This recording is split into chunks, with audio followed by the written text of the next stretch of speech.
turn this on or, oh, now it's green. Okay. Can you hear me? Not that you want to, but, you know, in the off chance that you do. We'll call this meeting to order. It's 3 o'clock on the appointed day and so forth, so we might as well do that. I'm going to highlight a couple things. First of all, we have, just by the fact that we've got a couple of new positions and we have a recent vacancy and another, four potential vacancies right now. Ryan Bradley has resigned because Ryan got a day job. The guy went out and went to work. I mean, what a bad idea. Anyway,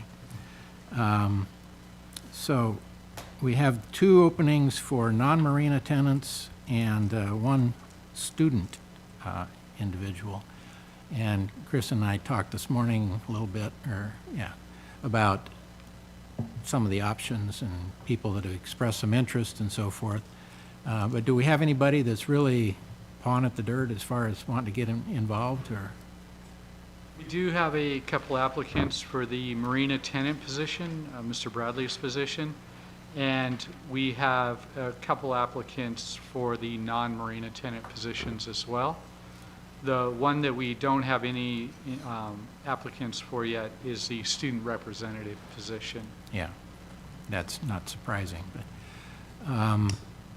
as Chris and I talked, one of my thoughts was that we invite potential applicants to one of these meetings as a member of the audience and ask them to introduce themselves and talk a little bit about why they're interested in boating or the marina or whatever, just to kind of give us a sense of someone's mindset, I guess. I don't know. What's the commission think about that? Yeah, good idea. I don't know. Do you think that would fly with the applicants that we have? I think it may. I can run it by the administration department too here as well to see, but Okay. I think that's just, I don't think we'd be violating anything for doing no, I that. don't You think know, so. I don't think that if someone has taken the time to submit an application, and knowing that we were meeting today, I would have thought at least one or some of them might have come today. We don't know who's watching it on YouTube. This is being live That's streamed true. on YouTube, so we're not sure who's watching it. Right. Speaking of that, we may have someone from Dakwa watching the live streaming of this event, because we are going to be talking about, at some point in the agenda, talking about, issues related to Dakwa and so forth. So they expressed to Chris an interest in hearing what we had to say. So I just thought I'd mention that, so you know that there's at least one other pair of ears, listening in. Welcome to you all. Roll call is one of the things on the list. Are we required to do that, or is that just something we can? I think that at this point, she's already probably captured the attendance, so we're good Okay. to go. And we appreciate Barbara being here as our ex officio member representing the city council. This is the point in the agenda where we ask about public comment. And since there's no public here, I'm assuming there aren't any, unless we have online. The minutes first? Approve the minutes. Oh, okay. Have everybody had a chance to take a look at the minutes and raise any questions or issues on anyone's part? Go ahead. I'm going to push the button. I'll move that we approve the minutes as submitted. Okay, we have a motion. We have a second to that? I'll second that motion. Okay, it's been moved and seconded that we approve the minutes as submitted. All those in favor? Aye. Opposed, same sign? Okay, that's unanimous, that the minutes are approved as submitted. So, now we're on to the public comment. And one thing that I had missed and saw in a subsequent reading was that citizens may comment on subjects of interest that are not on the agenda or agenda items. And that's kind of a new wrinkle, I think, but. That's because they can address them when we talk about the agenda item. Okay. So that's the purview of the chair to recognize people if they decide to That's comment correct. at a later date. Okay.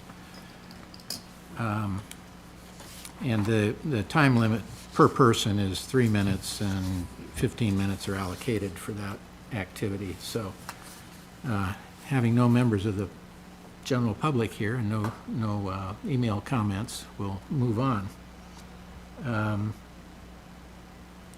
DOCWA discussion is our next thing, and I already mentioned that we may have an interested party listening in.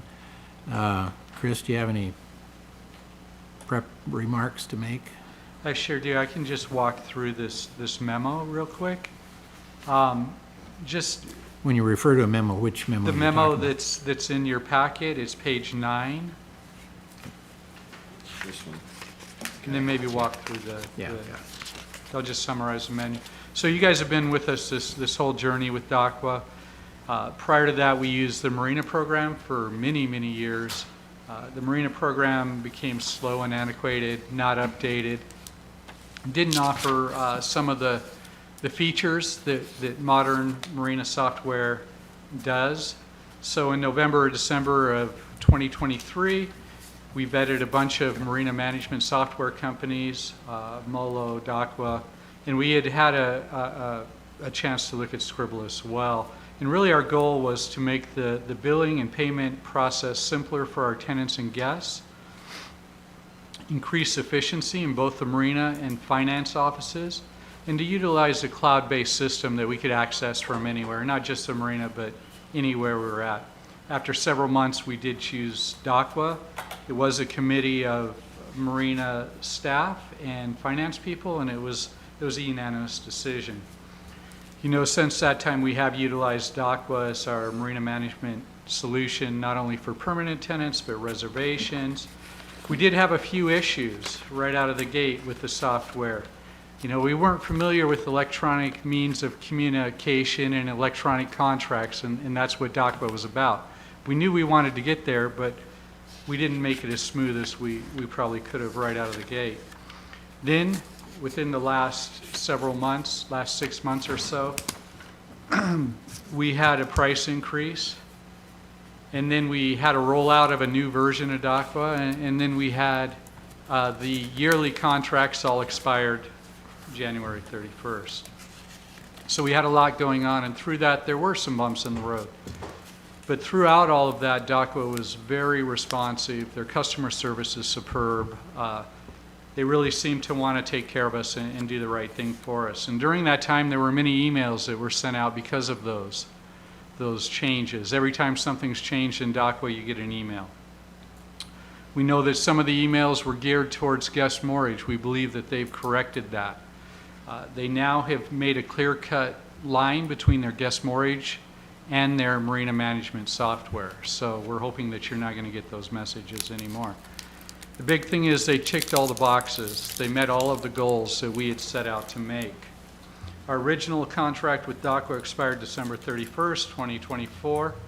We again met with the finance staff and discussed the pros and cons of DACWA. We had a long conversation about it on both sides, from management, from Marina and the finance department. In the end, we know what's out there, and we chose DACWA again for another one-year contract. That contract will expire January 31st, 2025. I anticipate that we're going to stay with DACWA for a long time. One thing we found out through this process that was interesting is that there's no perfect solution out there. DACWA will tell you they're not perfect, Molo will tell you they're not perfect, Scribble will tell you they're not perfect, but we felt like DACWA was the best option out there. Since the time that we have signed up with them, and even since the beginning of the year, they've rolled out a number of new features and new things behind the scenes that only make it better. I truly believe it's the best option out there. So if you'd like, we can walk through these questions. I received one set of questions, and that was from Mr. Scooby, and it captured what he's been saying. Interestingly enough, some of them, they said there's a solution there. Some of them, one of them, they said, that's a good idea, and logged it with their DACWA, actually two of them, logged that as a future improvement and something to look at. And then one of them, they referred. So starting at the top, must be a way for tenants to access up-to-date history and historical payments. There's actually a link in the packet, and I'm looking at page 10 of 137, on page 10, starting at that chart. There's a link there when you log into your account for you to be able to see and click on and download PDFs of your past payment history.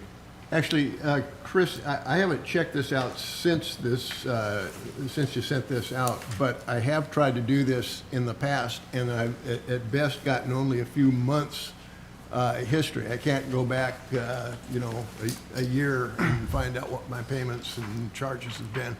Yeah, that has to do with the contract level. If you come by the office, we'll be happy to work with you on that. We didn't realize actually that was possible either. DACWA told us that, so. Now we know it's there. But there should be a way for me easily at home, online, to get Yeah, all I'm going to my have you data. log into your account on my computer, and we'll work on it together so we can see it. All right. And Might accidentally pay the mortgage bill. okay, all right. So, any more questions on Chris, that? I had a brief question. Do you have a way to modify any of the DACWA emails locally, or does everything have to be done through DACWA themselves? No, that's one of the improvements they just rolled out last week, is we can actually modify the emails that are sent out to our guests and to our regular tenants as well. So the issue there was differentiating between transient and long-term mortgage tenants. That's correct. Part of it, yeah. That's correct.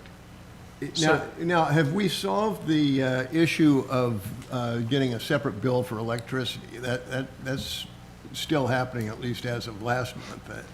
So what we're going to do with that is we're going to read the meters earlier. DACWA actually imports the electrical readings for us. So if we get it to them sooner, then it'll all be on that initial one. So Okay. instead of doing it on the 20th and getting it to them on the 21st, takes them a day or two, and then there's just an issue with the overlap there. Okay, that would help a lot. Yeah. And this month, for some reason, I usually get, both of my two invoices the same day, and this time got one, and one came a week later, so. There is a separation there. So our goal is to get everybody due on the 18th, which means that the invoices go out on the 8th. We did that with the annual contracts and the storage sheds and the fence line storage. As the month-to-month contracts, rather than put everybody through having to do a whole new contract, the month-to-month contracts and the small boats are due on the 1st. The small boat's going to expire in a few months, so moving on, both of your boats, after your small boat one expires, you'll be on the 8th.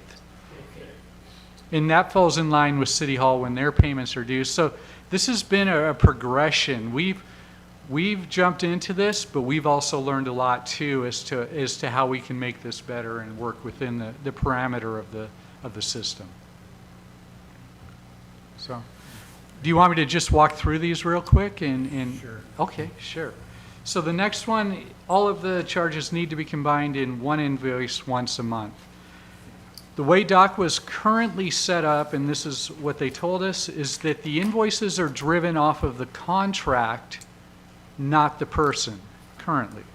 So what I mean by that is if you have a small boat in a yearly contract or a boat in a shed, you're going to get an invoice for each one of those items. This is something that they did log with their product development team and something they told me they've heard from other marinas. So it is something that they're looking at. And it's not necessarily going to be a major change in that the contracts will stay with or the invoices will be driven off the person, not the contract. But maybe there's a way to merge the billing from the separate contracts. So that was something that they were like, yeah, that's a good idea. we'll log it down. And, you know, there is no timeline on this essentially, but they like that idea, and they had heard that before. Chris, there must be quite a few tenants that have a shed and a boat, right? So they're getting 2 invoices every month. That's correct. You know, I've got to tell you, the overwhelming response that we've heard from our tenants about DACWA has been good. You know, about 90% of our tenants are on auto pay, and it's a set it and forget it type Well, deal. I think that's part of the problem. If they forget it, they don't realize what kind of. Well, I don't what think kind it's of- quite forget it, but it's like they're using that system, and we hear good things. You know, we hear far more good things than bad things. I've talked to a lot of tenants since our last meeting, and I know Brian was down there talking to people too. So we're hearing really good things about DACWA, basically.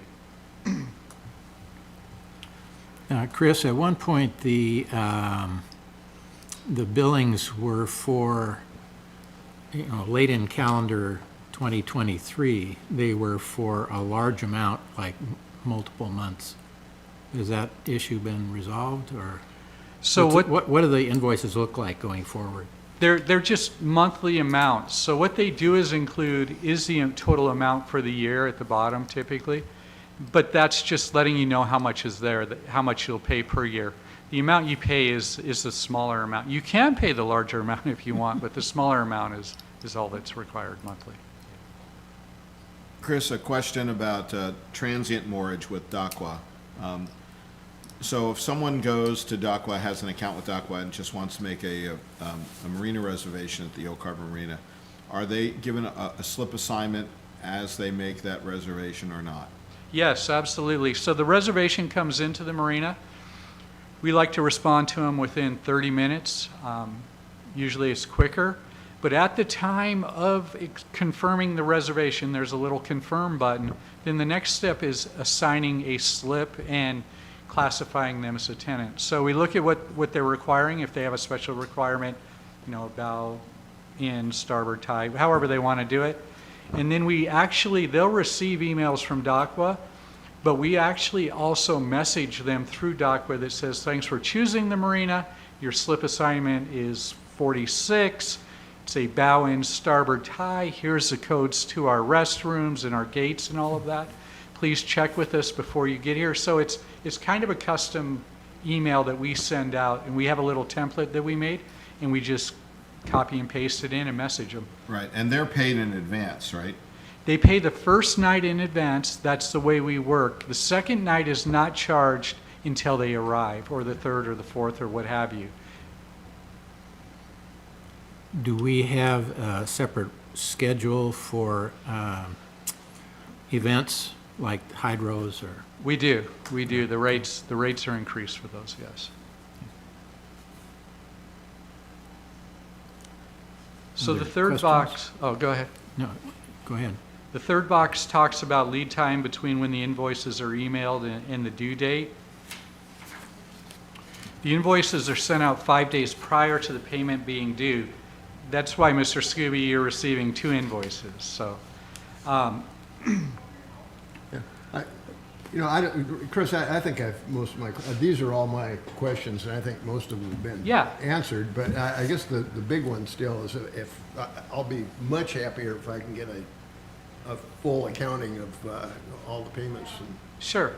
billings that I've.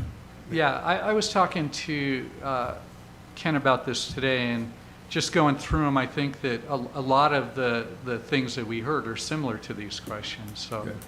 Okay. We're just working with them. We're trying to get through them as well. That particular one's a timing issue, like I said. As we move closer and get everybody on that 8th schedule, you'll see them rounding up easier. So, Chris, what does this do, if anything, to next year when the contracts renew? Well, that's the exciting point. So we found a way to do it, a different way to do it. So when the contracts expire on January 31st again next year, you won't have to go through that whole big process. Instead, we're likely to just send you a form that you send back to us and say, yes, I want to extend for a year, or no, this is my 30-day notice. We can now change the date within the annual contract, whereas before we couldn't. It would trigger a whole new contract.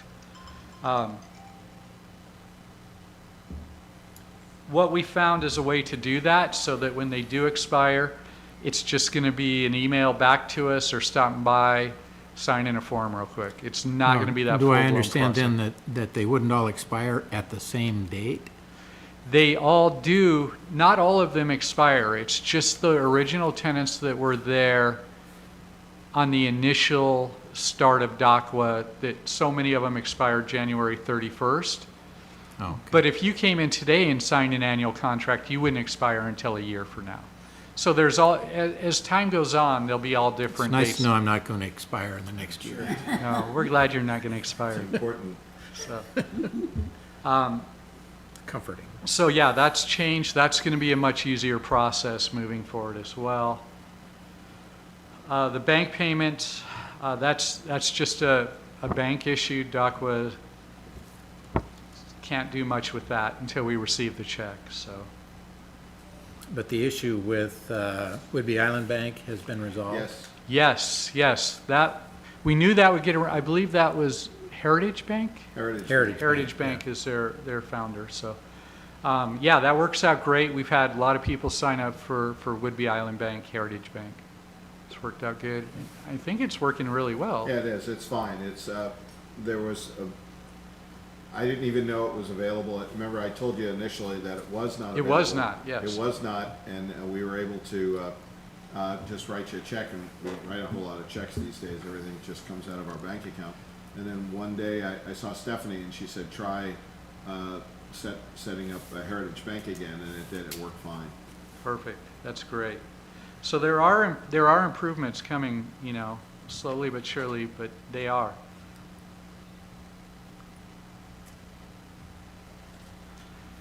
The box that says the curious problem, this has happened several times. When I get a payment received notice, a difference from the amount written, we have no explanation for that.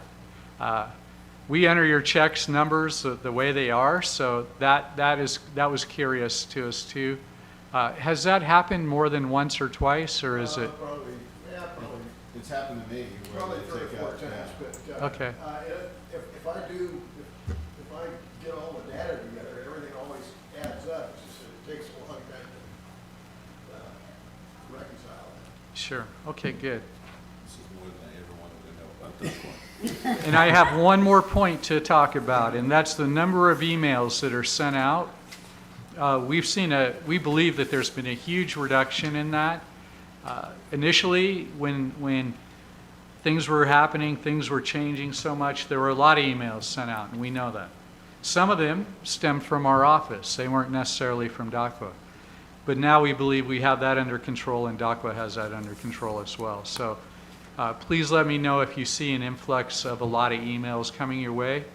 Truthfully, as a Marina tenant, you should just see invoice emails and receipts. That's about it. So we're hoping we're heading in that right direction. So, be happy to answer any questions about DACWA. So Chris, I'm probably an example of kind of the other end of the spectrum where I'm on auto pay and I don't really interface with DACWA and I don't pay a whole lot of attention to what's going on there. Maybe I should be paying more attention.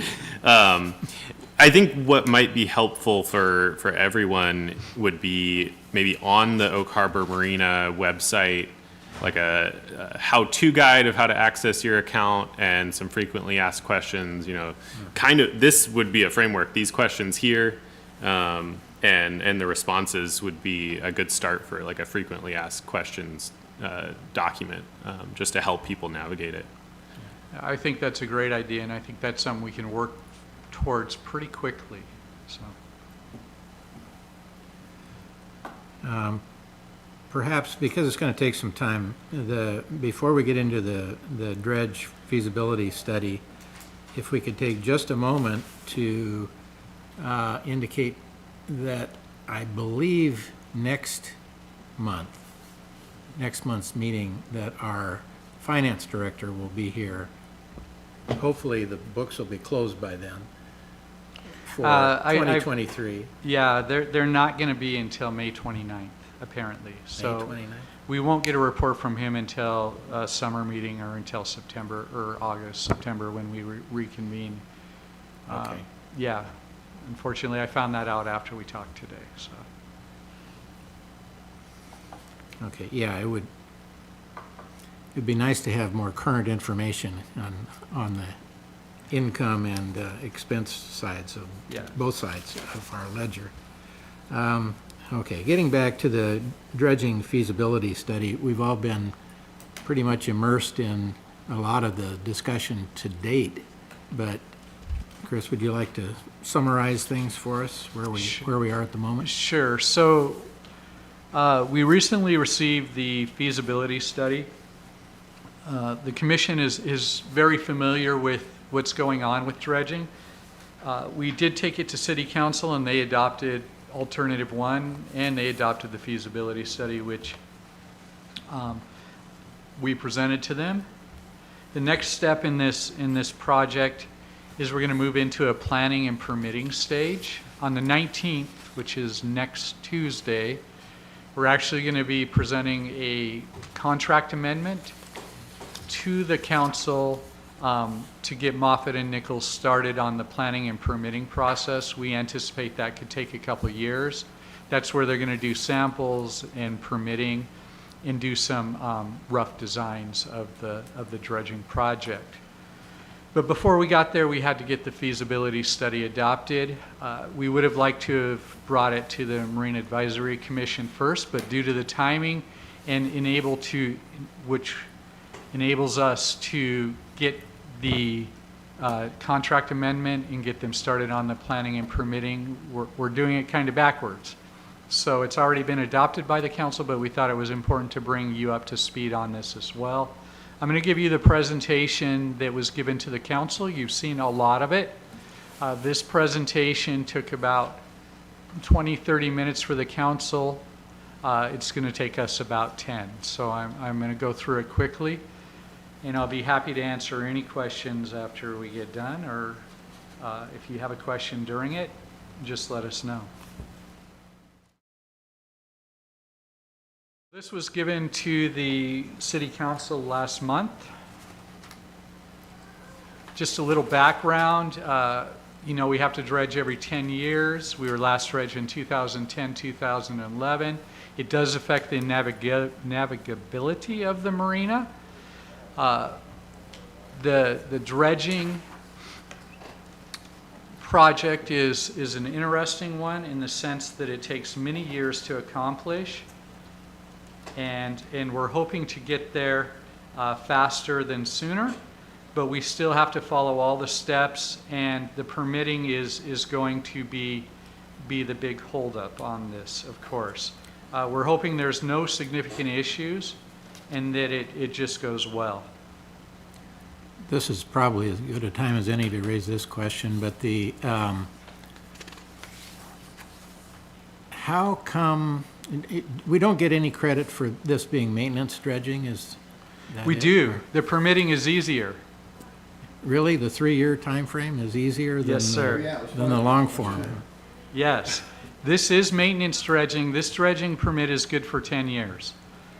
If we choose to, we could dredge again within that time frame. And it's likely that we may do like a scraping or something like that. So we're just going to have to wait and see how it goes. How is, you know, if we were to pursue that sort of an option, how would the mitigation adjust or change as part of that? There would be mitigation on that as well, but it would be far less because mitigation is based on area, not amount that you you haul out. For the most part, my view of mitigation in a maintenance dredging situation is like it's an opportunity for blackmail, legal blackmail. All of the mitigation that we're going to do is going to be within the confines of the marina. That was one of the goals we set out to do. Yeah, but that's our goal, it's not DNR's goal. Well, we submit what mitigation projects they are. There's a mitigation calculator on NOAA. Yeah. So you can put in the project and But footage. isn't there a net left over after you put in all the No, credits? no, you want to time it perfectly because there is no banking of mitigation and it has to go concurrently during the project. There's just something absolutely absurd about that process. Strange. It just screams, it's got to be better than this, you know? Anyway, You know, I'm not saying I agree with it or disagree with you. I'm just saying that's the rules we have to play by. yeah. Is there any sort of relief we can seek through our elected officials and so forth? No. Really? Not for mitigation. This is one of those where you just have to go with what they tell you to do. We should be thankful that we're getting some.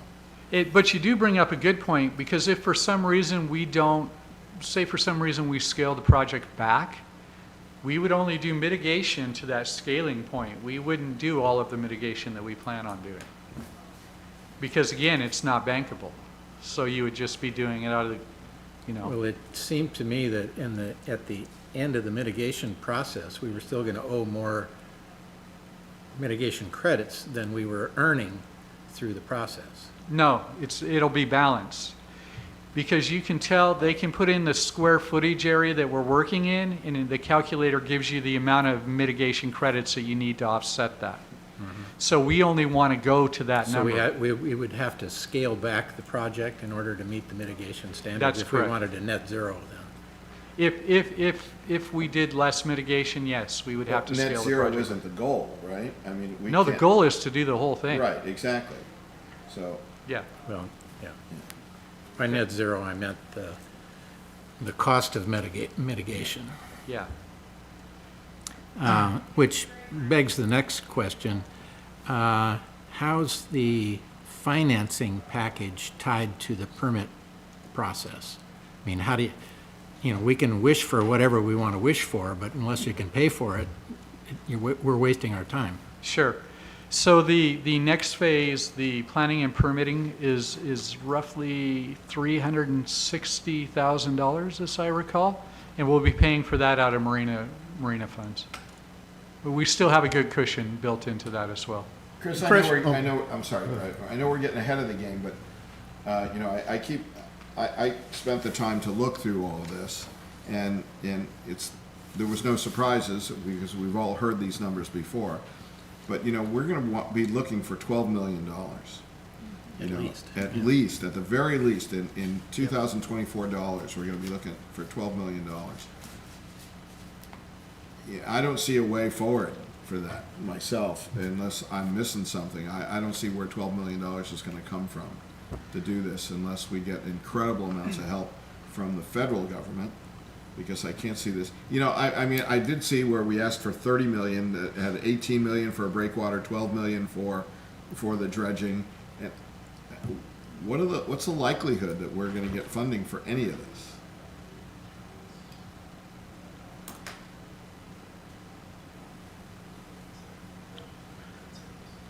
So we have a lot of things going on behind the scenes. We have, you know, the $1 million from the county, that's nice, and it's a small fraction, but it's a start. We also know that our current bond is going to be retired. So that's going to free up a lot of space there as well to get a new bond.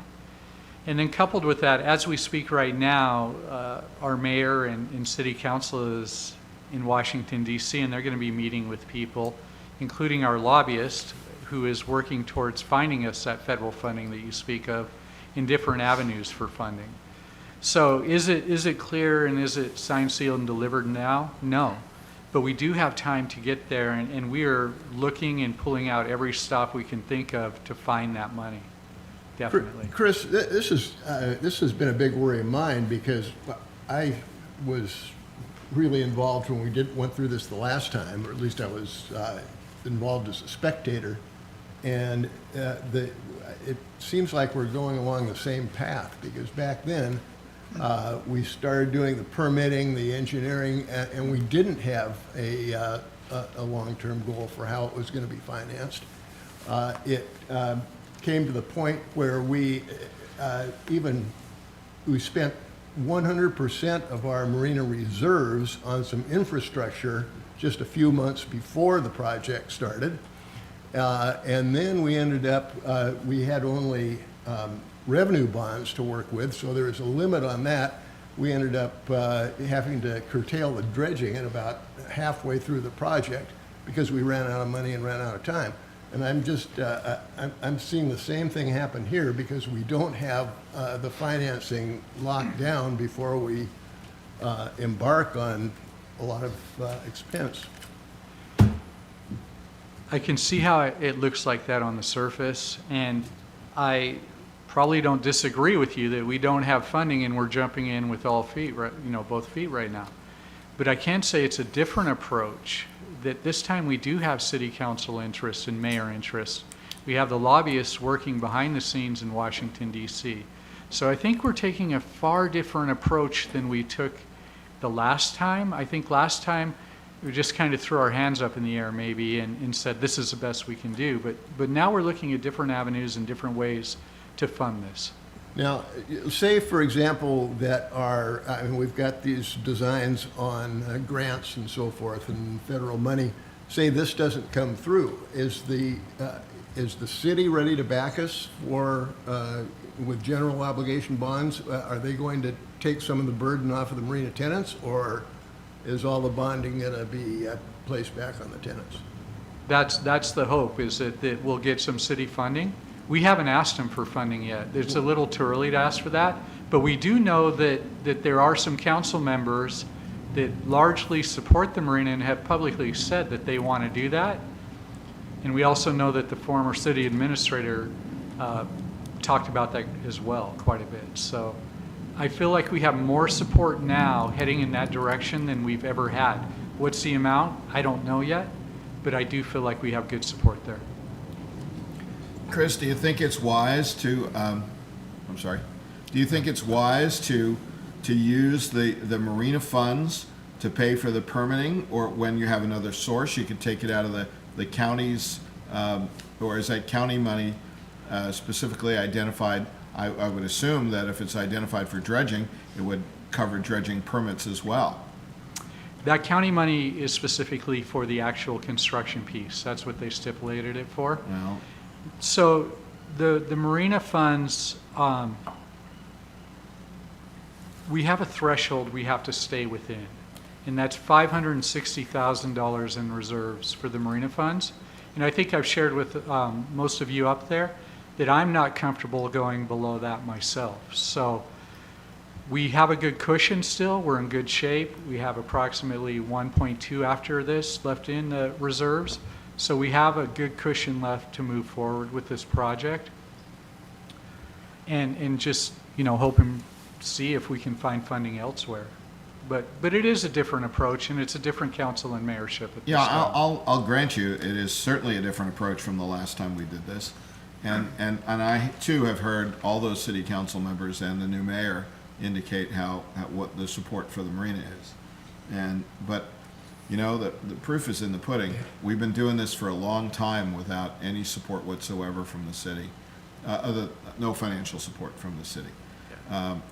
It just seems to me that we're going to spend $400,000 of marina reserves right now for permitting for a project that could cost $12 million that we can't get.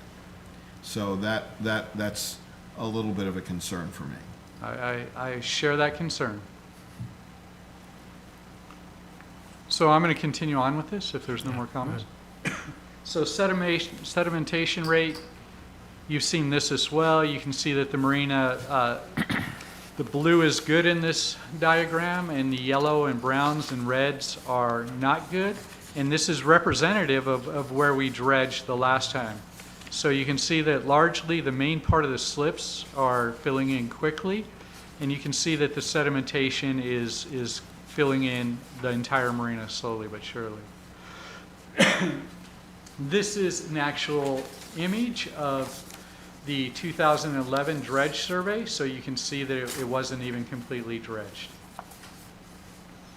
Chris, I was going to ask, when I saw this in the packet, the area to the south, the bottom of the screen, actually extends beyond the limits of the marina currently. Is that a mistake, or is that intended, or what? No, I think that the equipment they use to scan just has such a wide swath on it that they just captured that. They didn't go over there to survey that. They just captured it as they went by. Or they just looked over there at low tide? Yeah, that would be the easier thing.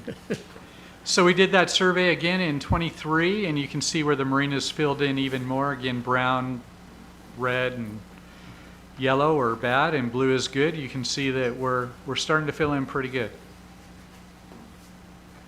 This is a sedimentation model. You can see where the sedimentation comes from.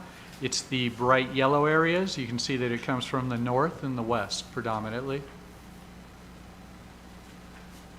If we don't do anything, this is what we're going to be dealing with. It's been said that we'll end up being a kayak marina instead of a pleasure boating marina. So alternative one, that's to dredge it all. That is the alternative that the Marine Advisory Commission recommended, and that's the one that the City Council landed on, and that's literally dredging everything. Alternative two, skip the E and F fairway. Alternative three, we started selecting more areas to dredge, making it more of a narrower dredge effort. And then 4 was similar to 3, but it just said we're not going to dredge anything around ADOC. Again, option A was the best one. Chris, did option A include dredging option one. any alternative one? Did it include dredging anywhere near the public boat ramp? Yes, over at the end of the B dock, the fuel dock, and over in that area would also be dredged. But that doesn't make the boat ramp easier to use because of the angle of the cement. Understand, but there was dredging out in that basin right there. Yeah. Okay. From the end of B dock, C dock, D dock, and E dock to the log boom where the seals are. Does removing the log boom and floats on that south border create any additional challenges for us in permitting?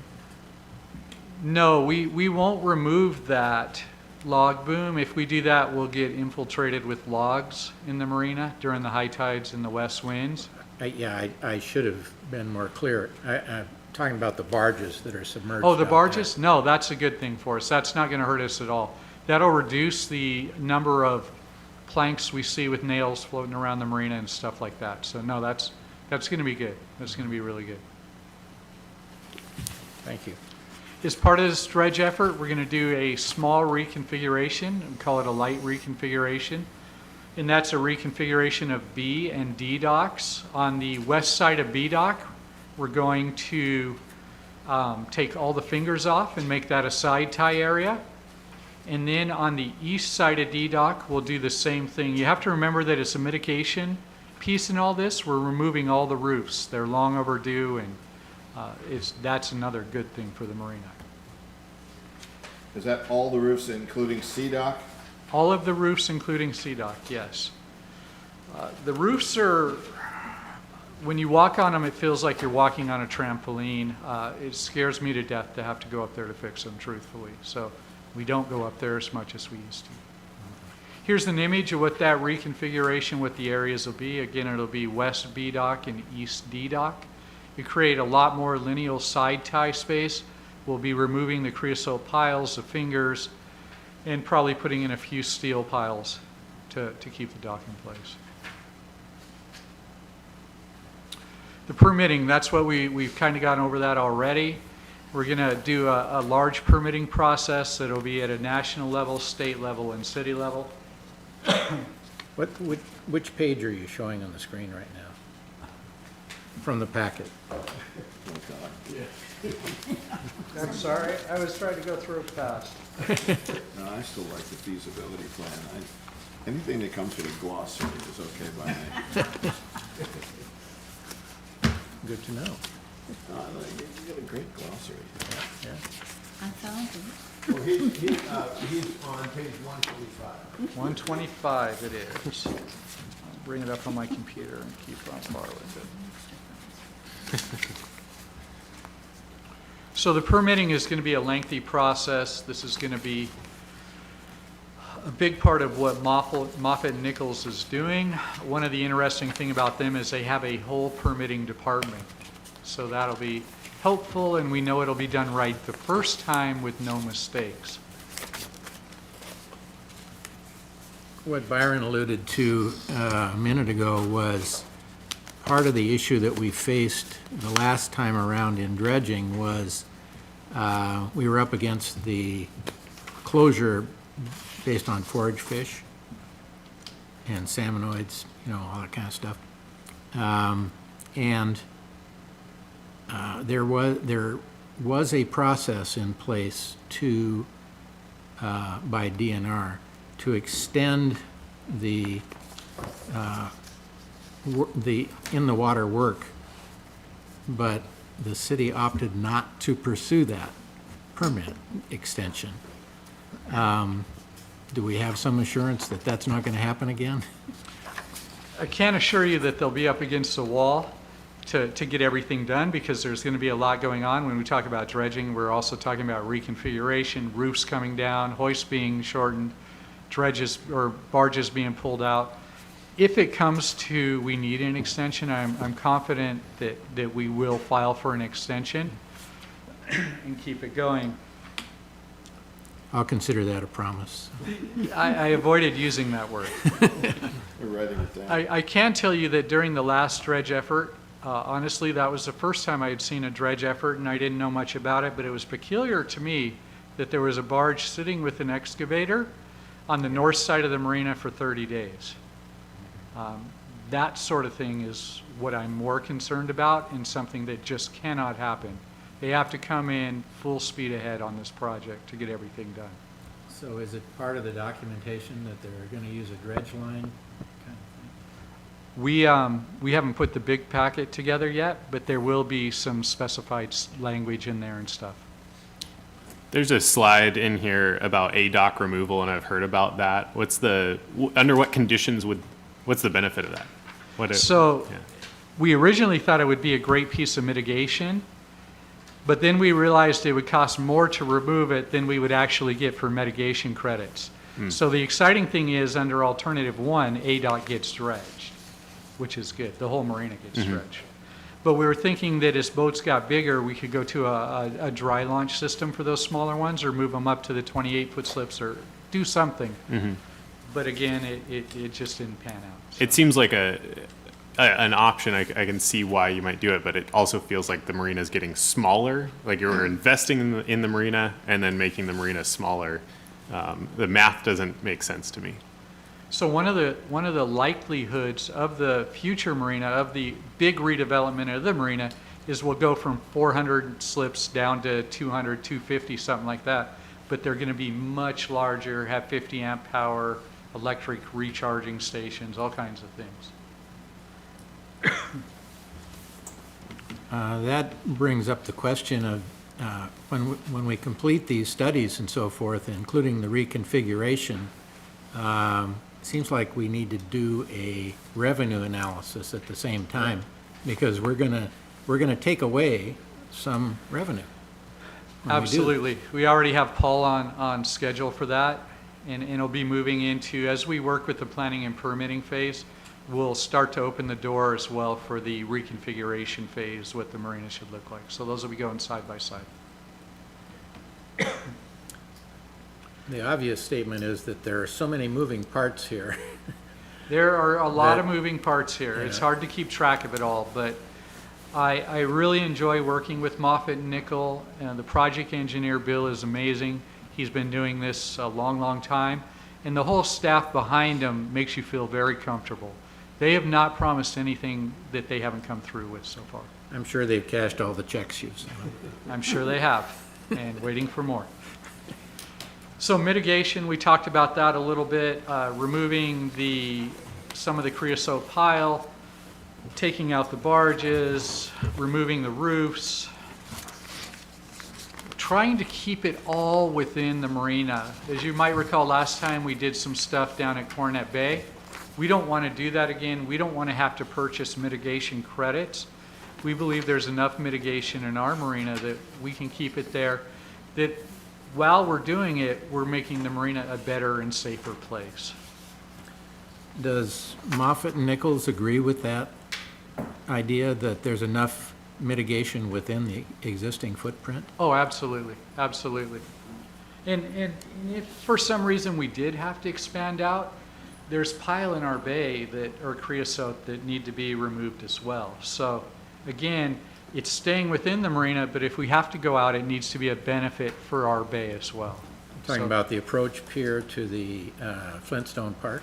that's there, and in front of the cement block, I don't know if you've ever seen a picture of, Oh, yeah. of low tide.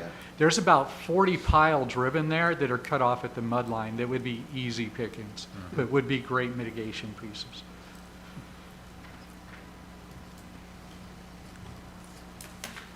It would not be without cost also.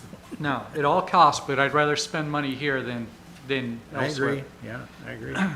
We alluded this before, we're gonna pursue grants, use cash reserves, revenue, and marina revenues as well to help fund this. Chris, this is an off-the-wall question, but is there a parallel path whereby there's some development of the marina capabilities in downtown, like people have been talking about for years, perhaps, you know, a dinghy dock or a, 500-foot dock at the end of Dock Street? Is there a parallel path with this, or is there another secret project that we don't know about that? No, there is no project heading in that direction right now. We had some initial conversations with Moffett and Nickel, and they said, well, take the footprint of the marina and the amount it's costing to dredge that. Now move it over in that direction, and you have about 3 marinas you'd have to dredge. So just the dredging alone could be in the $20 to $30 million range. So no, we're not heading in that direction right now at all. Will it come up again when we talk about redevelopment or dive into a heavy redevelopment conversation? Maybe, perhaps. But it just, I mean, you see how dry it goes and how much dirt is there, and then how do you keep it out once you do that? You have to remember that for every hole we dig, the Puget Sound's trying to fill in as fast as it can. With the southerly wind and southerly currents, that'll fill in super fast without a breakwater.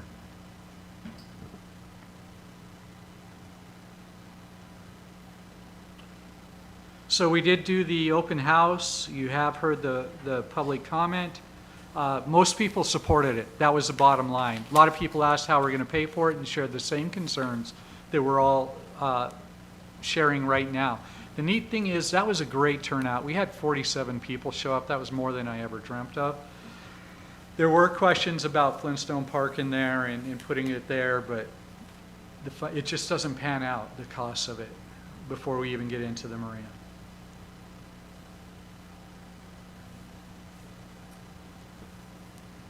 Alternative 1 is the preferred option. It allows for us to dredge the whole marina. There's a lot of text on this slide, but that's what it says. Dredging the whole marina and maximizing our dredging effort. So what's the next steps? The City Council adopted it. You guys recommended Alternative 1.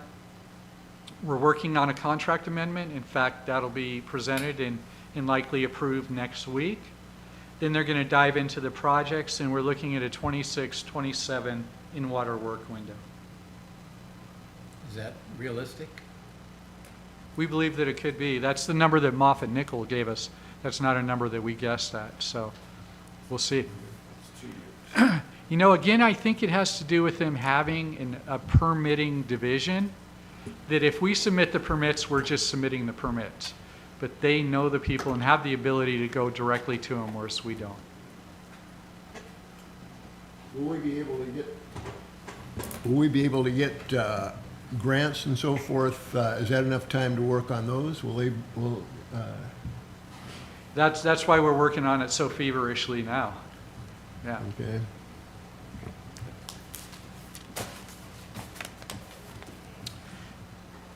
So that's that presentation. That was a presentation that we gave for the feasibility study for the council. I'll be happy to answer any questions that you may have. One just kind of pedestrian question is you mentioned a lobbyist in DC working on our behalf and so forth. Who is that? Is that somebody that's headquartered in DC, or is this a city Yes. staff member? No, it's a lobbyist that we hired that is located in Washington, D.C. He has about 10 years working on Patty Murray's staff, and I think he worked his way all the way up to the lead person there. And he has a number of years working as a lobbyist. And it's not just him, it's a whole company. It's not just one person.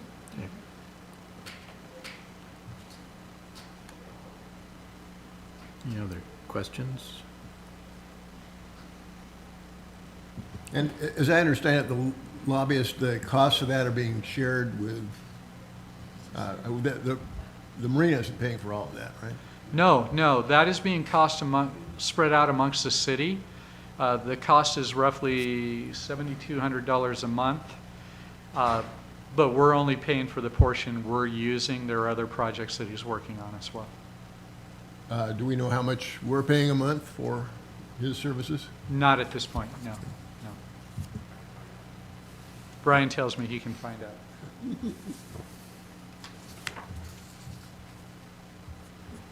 A lot of our concerns center on just the cost and the revenue that's going to generate and so forth.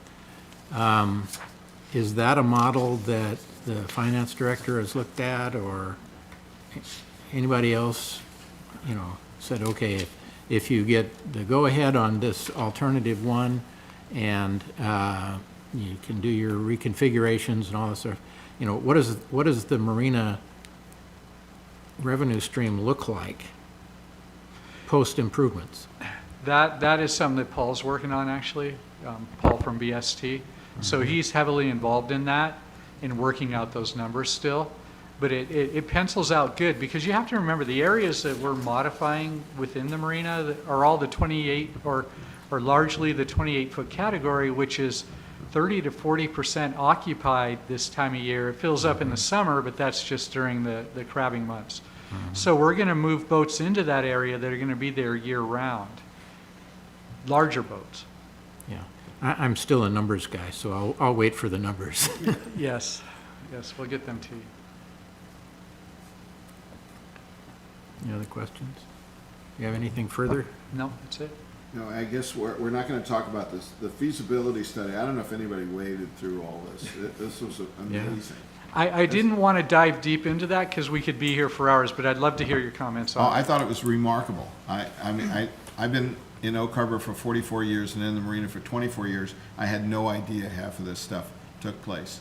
And it's if you haven't read it, I suggest you do, because it's pretty impressive. The level of detail that went into this is remarkable. Thank you. It was a lot of work, and it's a testament that we've chosen the right engineering firm, I think. Yeah, Moffett and Nichols is, they're kind of the premier engineering firm for this kind of stuff, anything in the water of Puget Sound. Around the world as well. Yeah, They're a big player, but we're lucky to have a lot of good talent here within our reach. Yeah. Okay, maybe it's redundant at this point, but any other general marina update information, Chris? I do have some general update information, just to give you a heads up on what we're working on behind the scenes. I mean, dredging is a large part of our what's going on right now. One of the things that I want to give you an update is on Mariner's Haven. We haven't talked about that in a while, but I just want to let you know that unfortunately we've decided not to move forward with that project. The cost just came in too high, and we feel like we need to focus on the dredging effort at this time. So we have notified the owners, and we are not moving forward with that project right now. And there is a grant associated with that. Does that go away then? Yes, it does. We received a $675,000 grant to make the purchase with a $75,000 match, and we're returning that or notifying the county that it's not going to be no longer needed. We hadn't used any of it so far. And I understand that none of the environmental studies and so forth, none of that was paid for out of the Marina funds, right? Was that? That was paid for out of the Marina funds, approximately $60,000 worth. But it was through that effort that we made a good decision. It wasn't money wasted. It was money well paid for and used. Because if we hadn't done that, we may have ended up in a situation that would not have worked out well financially for the marina. What do you expect to happen with Mariners Haven since we're not taking it? I expect them to continue on as they're doing. I've got no indication that they're going to change their business model or their plans. So we'll just wait and see what happens. And maybe at a later date, we'll make another run at it, but not now. Chris, isn't it conceivable that if that operation were to shut down, that DNR would get pretty excited in a hurry? Yeah, I think they would. There's a number of boats in there. There's a number of great boats in there. Some of our marina tenants even, that may be scrambling for a way to get their boat out of there. The challenge is we don't know how to operate that equipment. So we would be of little help for that, but it is likely that DNR would come to us and want to do something with us perhaps. We don't know, but it's likely something like that could happen.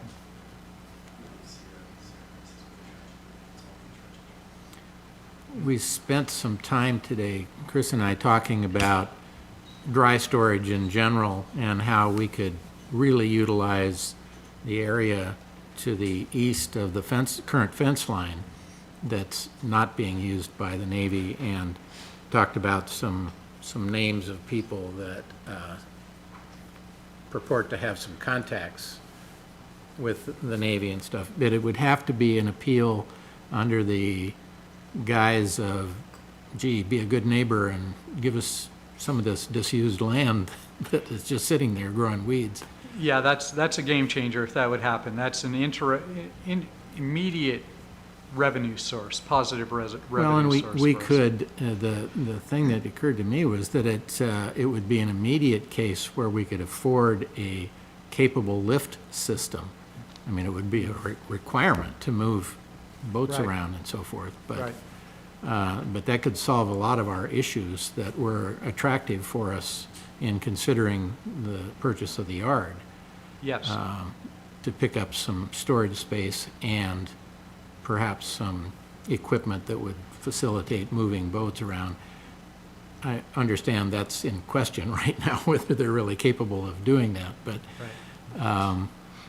it's more like, once a boat gets parked in the yard, it stays there That's right. forever. It better not. Well, yeah, speaking of your own boat, yeah. I have a few more updates to share with you, just general updates. Please, yeah. So one of the things we're working towards is becoming a cashless marina.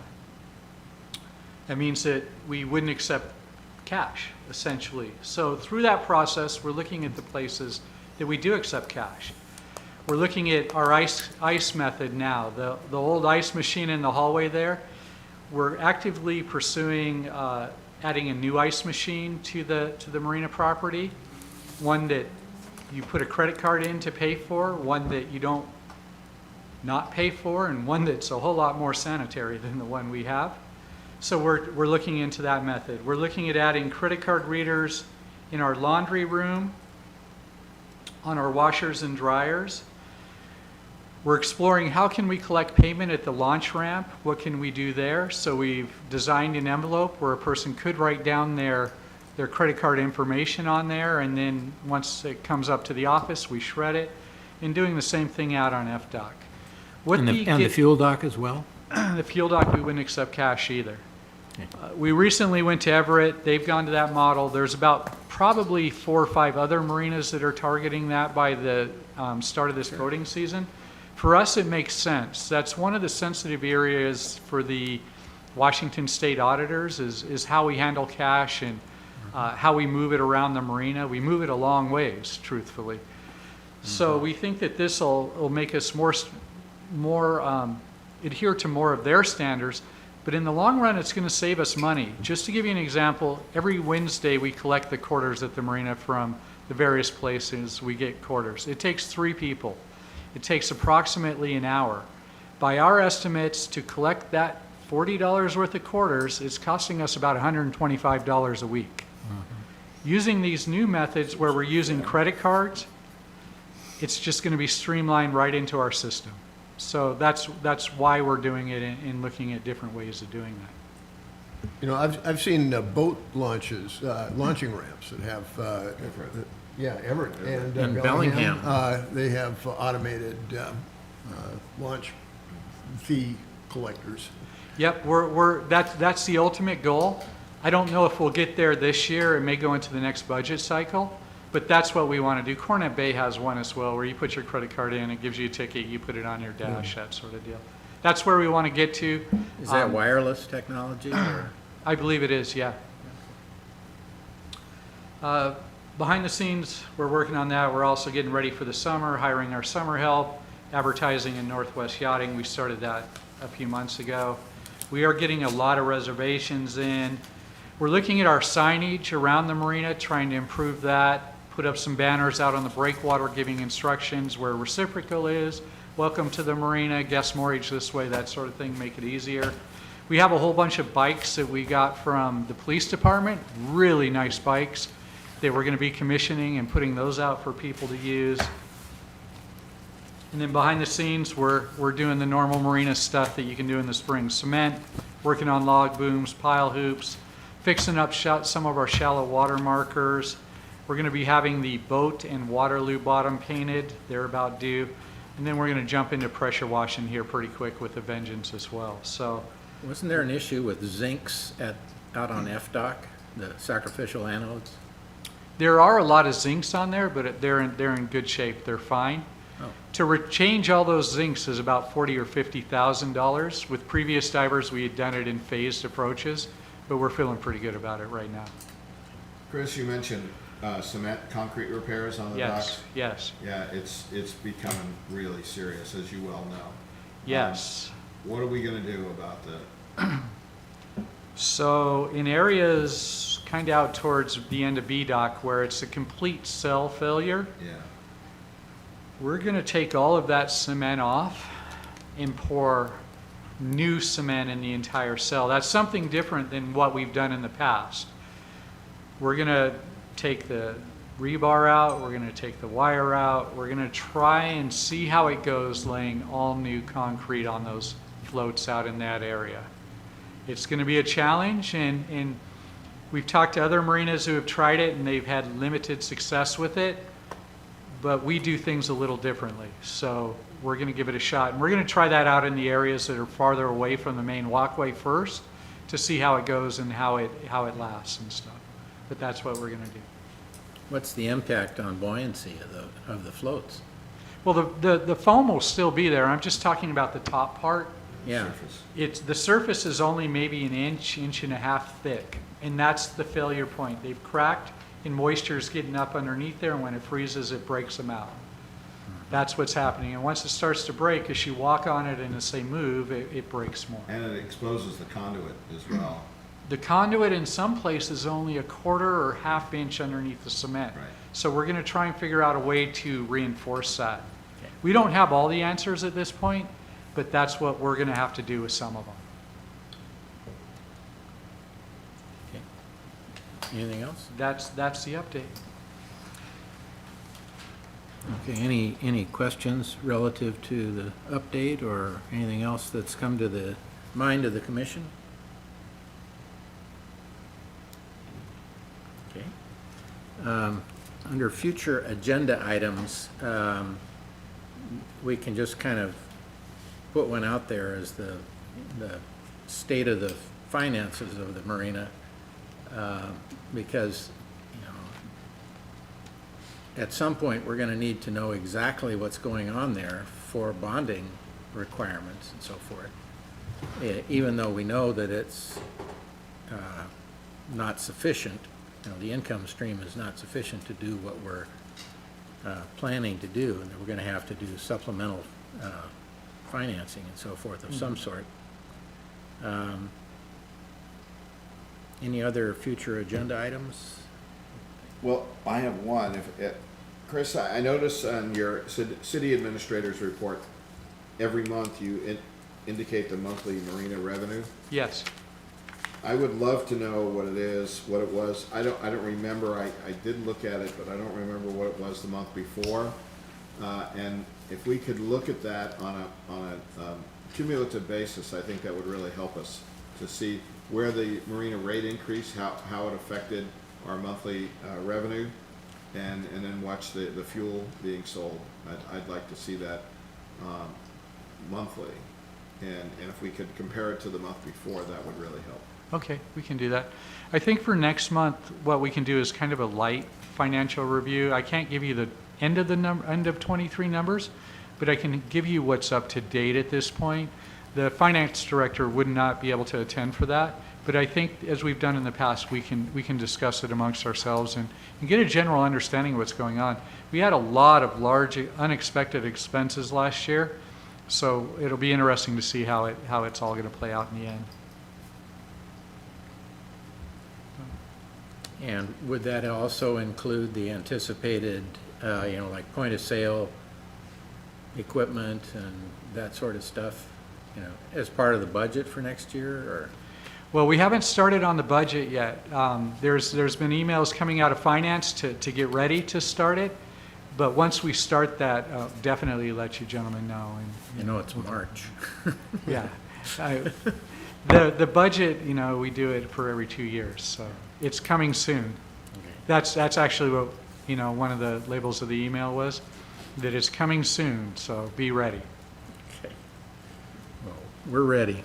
We're ready, yes. Any other agenda items from the commission members?